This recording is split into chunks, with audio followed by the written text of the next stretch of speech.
Ciao a tutti, sono Ernestina dalla Corte Lucio e benvenuti a una nuova puntata di Ernestina dalla fine del mondo, storie di immigrazioni e non solo. Adesso sentirete un saluto speciale dalla città di Rosario in provincia di Santa Fe in Argentina. Lui è Pedro Dal Zotto e ci ha raccontato la sua storia di immigrazione bellunese. Lui è figlio di un bellunese, Giovanni Dal Zotto di Feltre. Me llamo Pedro Dal Zotto, vivo en la ciudad de Rosario, República Argentina. Tengo un taller de tapicería, hace 60 años que aprendí este oficio. Mi esposa, Mabel Prieto, y tuvimos 4 varones, de los cuales 2 lamentablemente fallecieron. Y tenemos 7 nietos. La storia di migrazione bellunese in Argentina della famiglia Dal Zotto inizia a Feltre, questa bellissima città in provincia di Belluno dove si trovano anche le mie radici. Feltre è una bellissima città e anche comune in provincia di Belluno. È patrimonio UNESCO, già che il territorio di Feltre appartiene al patrimonio Dolomiti UNESCO. Le origini di Feltre si rintracciano già prima dai Romani, la quale divenne un importante municipio romano per la sua posizione strategica, vicina al fiume Piave e le alte cime delle vette feltrine, facendo parte anche della via Claudia Augusta. E magari alcuni dei nostri ascoltatori che ci seguono da tutte le parti del mondo su Radio ABM Voce delle Dolomiti non sanno che il Dante fa diventare Feltre parte della Divina Commedia. Feltre ha quindi una lunga storia e tanto da raccontare, dal suo duomo con i reperti romani al suo centro storico con le sue porte antiche, il Teatro della Sena, che viene considerata la piccola Fenice, già che il teatro fu restaurato dallo stesso artista. Ma questa storia di migrazione che vi racconterò oggi inizia nel 1907, quando Giovanni Dal Zotto, padre di Pedro, che ci ha raccontato questa storia, nasce nella bella frazione di Mugnai. Nella prima guerra mondiale Giovanni perde i genitori e la situazione economica della famiglia diventa più dura che mai. Accettando l'invito di 2 cugini che già si trovavano in Argentina, decide di immigrare cercando nuove opportunità. Insieme alle sorelle decidono di vendere la casa di famiglia per poter pagare le spese del viaggio. Le sorelle Dal Zotto avevano trovato lavoro nella casa di una contessa di Mestre, che aveva una splendida e antica casa a Feltre, e lì decidono di restare. E lo faranno almeno fino al 1981, dove accadrà un evento importante, lì, a Via Paradiso 22, ma lo racconterò più in avanti. Allora torniamo a Giovanni, padre di Pedro, che partirà da solo per l'America, lasciando indietro la sua vita, il suo lavoro come latonieri, il suo passato, la sua famiglia, la sua cara Feltre. Giovanni aveva accettato l'offerta di lavoro dei suoi cugini bellunesi qui. Da Feltre arrivò a Buenos Aires e poi a Rosario, dove si è stabilito.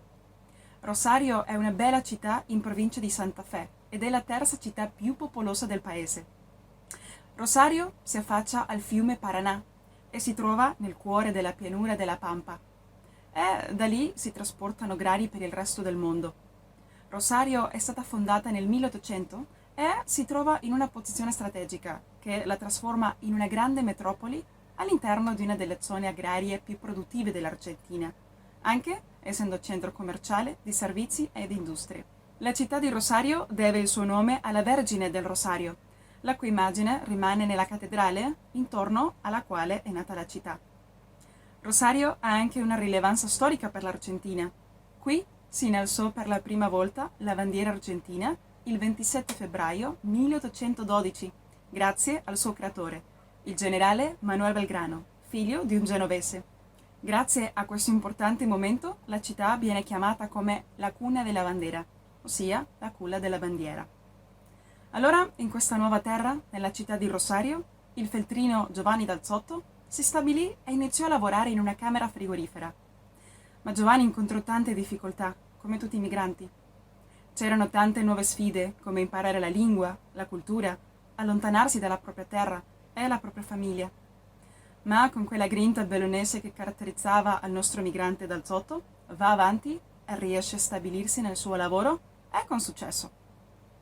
Giovanni incontrerà tanti altri bellunesi e specificamente originari da Polpet. Questi paesani avevano aiutato Giovanni a costruire la sua futura casa. Poi a Rosario, città che riceve tantissimi migranti italiani, conosce a Maria Manili, figlia di italiani che diventa sua moglie. Con lei mette in su una bella famiglia con 3 belle figlie e 2 gemelli maschi, tra cui il nostro Pedro, che ci racconta la grande emozione del padre Giovanni per l'arrivo dei maschietti dopo 3 figlie. Giovanni aveva lavorato tantissimo ogni giorno per non far mancare niente alla sua famiglia. Dal sotto aveva 2 lavori, non solo nell'azienda, ma anche come idraulico il fine settimana. La vita fu dura, ma Giovanni è stato un uomo felice, insieme a sua moglie e 5 figli. Lui non si era mai dimenticato di vivere le proprie tradizioni con la sua famiglia. Pedro ci racconta come con suo padre cantavano a casa in famiglia quel mazzolin dei fiori, o c'era una volta un piccolo navio. A Giovanni piacevano tanto i libri e Pedro ricorda di leggere a casa sua Corazon, i libri di Giulio Verne e anche la Divina Commedia del Dante. A casa si mangiava bellunese e Giovanni con molto orgoglio cucinava lui stesso la polenta.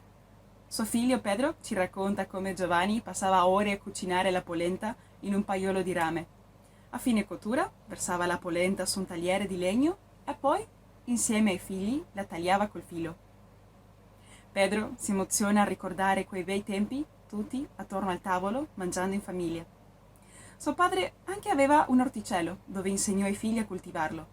A Rosario si può seminare nelle 4 stagioni e oggi quella tradizione continua con Pedro, i suoi figli e tanti nipoti.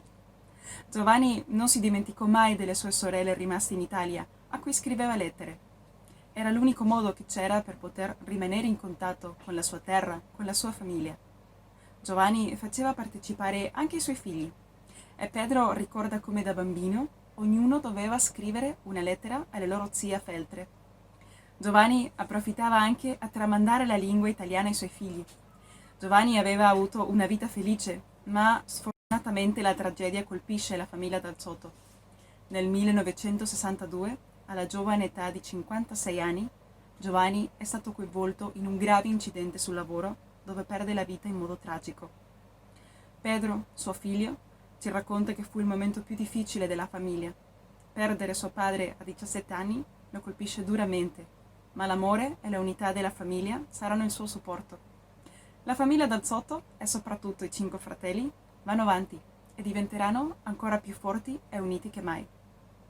Oggi la famiglia Dal Sotto, che Giovanni iniziò qui a Rosario, conta con più di 100 persone, tra figli, nipoti e pronipoti. Continuano ancora con le stesse tradizioni. Lavorano insieme nell'orticello di famiglia, mangiano la polenta insieme. Pedro continua a cantare quelle vecchie canzoni e questa volta con i suoi figli e nipoti. Ma la storia non finisce qui. Pedro continua la sua vita e diventa tappezziere. Si sposa con Mabel, un'insegnante argentina, e hanno 2 figli. Pedro diventa molto bravo nel suo mestiere e poco dopo apre una fabbrica di mobili insieme a un suo socio. L'attività inizia con grande successo, ma sfortunatamente le diverse crisi economiche in Argentina lo costringono a chiudere l'attività. Pedro continua però con il suo mestiere e si dedica alla tappezzeria per auto, dove avrà molto successo. Allora Pedro potrà compiere un suo grande sogno: visitare una terra che conosce da bambino, solo che tramite la voce di suo padre, tramite le storie che Giovanni raccontava di Feltre e della bella Cortina circondata dalle Dolomiti. Correva l'anno 1981 e Pedro riesce finalmente a viaggiare per la prima volta a Feltre. Porta con sé la moglie Mabel e i suoi 2 primi figli. È stato un viaggio straordinario per Pedro e la sua famiglia. Visitano tanti paesi e città dell'Italia, come Firenze, Bologna, Pisa, Genova, Napoli, Capri e Roma. Ma nella città eterna, Pedro, Mabel e i figli piccoli di 6 e 10 anni vivranno un evento storico unico. Si trovavano a Piazza San Pietro, pronti per partecipare all'udienza papale e aspettavano poter vedere il Papa salutare. All'improvviso, vedono come il papamobile passa velocemente in un'atmosfera di incertezza e paura. Pedro e la sua famiglia si trovavano lì giusto il 13 maggio del 1981, nell'attentato a San Giovanni Paolo II, facendo parte senza accorgersi di un momento storico. Poi inizia la parte del viaggio di ritorno alle sue radici che Pedro tanto sognava: arrivare a Feltre, a incontrare di persona le sue care zie. Lui le conosceva un po' già, tramite le lettere che scriveva con suo padre Giovanni e i suoi 4 fratelli. Pedro piangeva dell'emozione insieme alla moglie quando vede per la prima volta il Piave e si ricorda ancora di passare la stazione di Quero per poi arrivare alla stazione di Feltre affollata di ragazzini. Finalmente arrivò il giorno in cui raggiunse via Paradiso 22. Pedro, insieme alla sua famiglia, suona il citofono con scritto Sorelle dal Sotto e ancora oggi si emoziona al ricordare quell'attimo in cui sente le loro voci per la prima volta dicendo «Pietro, sei tu? Siamo noi!». Pedro e le sue zie, entrambe di età avanzata, trascorrono bei momenti insieme. Pedro riesce anche a dare una mano sistemando l'orticello delle zie e seminando insieme a loro come faceva con suo padre qui a Rosario. Un altro regalo che Pedro riesce a fare alle sue zie è dimostrare la sua abilità. Pedro vede 4 belle sedie in cantina e decide di tappezzarle. Utilizza un broccato molto raffinato e con tanta cura per i dettagli riesce a fare un capolavoro. Pedro ci racconta che il lavoro fu così raffinato che la nipote della contessa, che appunto era venuta finalmente a conoscere Pedro e famiglia, vedendo le sedie, decide di dargli un luogo di rilevanza nel salotto principale della casa della contessa che si trovava nel piano superiore dell'appartamento delle zie. Pedro torna in Argentina insieme ai figli e sua moglie Mabel, che aspettava il terzo figlio. Le zie sfortunatamente muoiono poco dopo e la tragedia colpirà nuovamente la famiglia Dal Sotto, con la morte del terzo figlio poco dopo la nascita. La vita continua e poi arriverà il quarto figlio, un altro maschietto che riempirà di gioia a tutta la famiglia Dal Sotto. Pedro continua con la sua attività di tappezziere a Rosario. I figli crescono e arrivano i primi nipotini. Sfortunatamente la vita mette nuovamente a dura prova a Pedro e sua moglie Mabel. Perdono il terzo figlio a causa di una malattia, dovendo restare forti per i suoi nipotini e i suoi 2 figli. Pedro e Mabel sono sposati da 50 anni e continuano avanti insieme alla sua bella famiglia, tramandando le stesse tradizioni che suo padre Giovanni Dal Sotto viveva assieme alla sua famiglia. Dal mangiare polente in famiglia a continuare la coltivazione a casa loro nello stesso orticello iniziato da Giovanni tanto tempo fa. Questa è la storia di immigrazione della famiglia Dal Sotto, iniziata da Giovanni qui in Argentina e che continua ancora grazie a Pedro, l'unico figlio che rimane ancora con noi e che ci ha raccontato questa emozionante storia. Una storia di vita, di lavoro, di successo, di tragedie, di tristezze, di tradizioni. Una storia come altre di immigrazione, di famiglia, di italiani nel mondo. Verso già la fine della nostra puntata di oggi di Ernestina della fine del mondo, voglio farvi arrivare un saluto speciale del nostro amico Pedro Dal Sotto, che da Rosario, in provincia di Santa Fe, Argentina, ci regala questo messaggio. Sì, di tutto il mondo, desde la mia città, Rosario, un saluto per tutti le bellunesi nel mondo e tutti gli italiani nel mondo, orgoglio de nostra radice. Felicità per tutto il popolo italiano. Grazie mille, caro Pedro Dal Sotto, per raccontare la storia di immigrazione della tua famiglia. È stato un piacere per noi.